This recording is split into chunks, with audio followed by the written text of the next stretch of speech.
أنا عندي سؤالي هو كام واحد منكم قابل شخصية ما بتختارش الوقت؟ بمعنى ايه؟ افهمكم. بمعنى ان احنا مثلا عندنا ظرف طارئ، حد عيان مثلا، فانت مصمم ان انت تبلغه رسالة. الرسالة ديت مش خاصة بمرضه، مش خاصة بأي حاجة، زي مثلا اتنين اتخانقوا مع بعض، او اتخصم لك في الشغل، او اي حاجة بقى. فانت مصمم ان انت لازم ان انت هتبلغه الرسالة دي، بس الظرف نفسه مش متاح.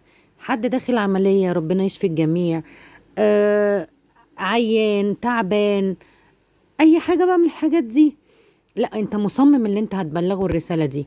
لازم البيضة تنزل. انتوا فاهمين قصدي ليه؟